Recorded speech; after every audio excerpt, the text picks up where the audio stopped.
और एक दिन मैंने कहा था आरएसएस को सावधान रहना चाहिए। 2-4% जो हमारी प्राचीन शास्त्र सम्मत मान्यताएं शेष रह गई हैं, उनको नष्ट करने के लिए आरएसएस का मस्तिष्क उद्यत है। अंतर्जातीय विवाह करो। वर्ण संकरता हमारे यहाँ पतन का द्योतक है। अब आरएसएस पानी पी पीकर वर्ण संकरता का प्रचार कर रहा है। इसका अर्थ आरएसएस के मस्तिष्क से अंग्रेज बोल रहे हैं। यही अंग्रेजों की विशेषता है, किसके मुख से वे क्या बोल दें कुछ पता नहीं।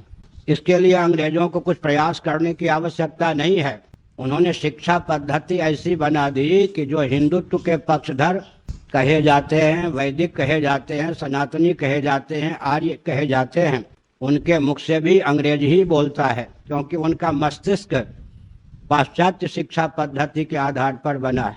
मैंने एक दिन कहा था, जिनके यहाँ छात्र धर्म का विलोप हो गया, वर्ण धर्म का विलोप हो गया, वे अंग्रेज वैकल्पिक छात्र धर्म को दृढ़तापूर्वक स्थिर रूप दे रहे हैं। तभी तो अमुक वंश का व्यक्ति राज पद प्राप्त कर सकता है, राजा हो सकता है या रानी हो सकती है।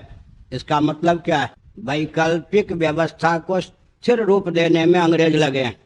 मुसलमानों के यहाँ भी जम्मा मस्जिद में अरब राष्ट्र की परंपरा का मुसलमान नमाज अदा कर सकता है। मक्का मदीना में भी कुछ उनके नियम हैं। अन्य देशों के मुसलमान एक नंबर के मुसलमान नहीं माने जाते। हमारे यहाँ तो कोई रागत द्वेष मूलक भेद नहीं है। प्रकृति प्रदत्त सकल भेद भूमियों का सदुपयोग करता हुआ व्यक्ति निर्भेद परमात्मा को प्राप्त कर सके, इसके लिए शास्त्र सम्मत भेद को अपनाने की आवश्यकता है। लेकिन शास्त्र सम्मत भेद को मिटाने का दुर्व्यसन सामाजिक संस्थानों को कहाँ से प्राप्त है? अंग्रेजों की शिक्षा से प्राप्त है।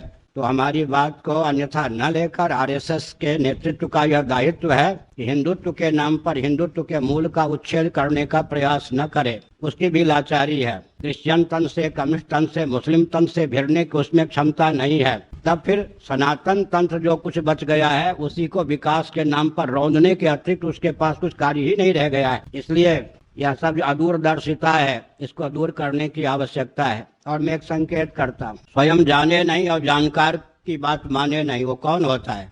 वर्णम व्यवस्था में दर्शन, विज्ञान और व्यवहार तीनों का सामंजस्य है। अपने आप तो कोई वर्ण व्यवस्था के महत्व को समझ सकता नहीं। इसीलिए भगवत गीता के 12वें अध्याय में भगवान ने संकेत किया, श्रेयो ही ज्ञानम अभ्यासात्, किसी वस्तु की सम्यक जानकारी प्राप्त किए बिना अधकचरी जानकारी, अधूरी जानकारी को क्रियान्वित करने की अपेक्षा सांगोपांग जानकारी प्राप्त करने की आवश्यकता है।